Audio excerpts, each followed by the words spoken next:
She had 3 strikes against her: wrong gender, wrong ethnicity, wrong history.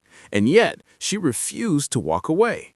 This is the moment where humility outwits pride and faith breaks through silence. The story begins with a geographic shift. Jesus withdraws to the region of Tyre and Sidon. This is Gentile territory. By entering this space, Jesus is already signaling a shift, but the tension arrives immediately in the form of a woman. She is described as a Syro-Phoenician or Canaanite. To a first-century Jew, Canaanite was a loaded term. It represented the ancient enemies of Israel. She is a woman, a Gentile, and a descendant of enemies. She has 3 strikes against her social standing, yet she approaches the Jewish rabbi crying out for her demon-possessed daughter. What happens next is jarring. Jesus first responds with silence. When he finally speaks, he says, "I was sent only to the lost sheep of Israel." When she persists, he delivers the line that offends modern ears. It is not right to take the children's bread and toss it to the dogs. To understand this, we must look at the serpent-like shrewdness of Jesus. He isn't being a bully, he is mirroring the prevailing prejudice of the day. By vocalizing the common Jewish sentiment of the time, he is setting the stage to see if this woman's conviction is based on her ego or on his mercy. Here is the turning point.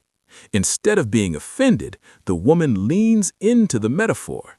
She says, "Yes, Lord, yet even the dogs eat the crumbs that fall from their master's table." This is spiritual intelligence in action. She uses serpent-like wisdom to turn Jesus' own words into an argument for grace. She essentially says, "I accept my position. I'm not asking for the children's seat, but I know that even your crumbs are more powerful than any miracle I can find elsewhere."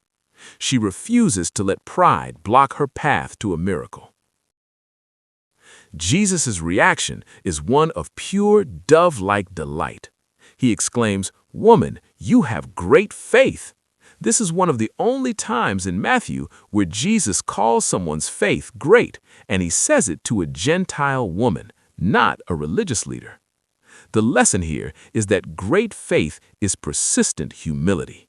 It is the ability to stay focused on the character of God, even when his current answer seems to be no or wait. She saw past the harsh exterior to the heart of the master, knowing he was too good to let a seeker go away empty-handed. This moment is a trailer for the rest of the New Testament. It previews the gospel breaking out of the borders of Israel and moving toward the nations, the Gentiles. Jesus uses this encounter to show his disciples that the table of God is expanding. The bread of life isn't a limited resource to be hoarded. It is a feast, meant for all who approach with the same humble, shrewd persistence this woman showed. It was the first crack in the wall that would eventually fall completely at the Great Commission. How do we apply this today? Handling silence. When God seems silent or the answer feels like a no, we don't walk away in offense. Like the woman, we lean in closer. We remind God of his own character.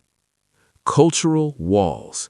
We are challenged to look past our own Tyre and Sidon, the people we think are outside of grace. Ego versus need. Most people miss their miracle because their pride is wounded by the process. This lecture reminds us that humility is the highest form of spiritual strength. The lesson is simple. Don't be offended by the process. Be obsessed with the provider. Where have you seen humility break through a wall? In your life or someone else's? Share your story in the comments. It might be the encouragement someone else needs. We love bringing you new content. If you've enjoyed the video, be sure to hit the like and subscribe buttons.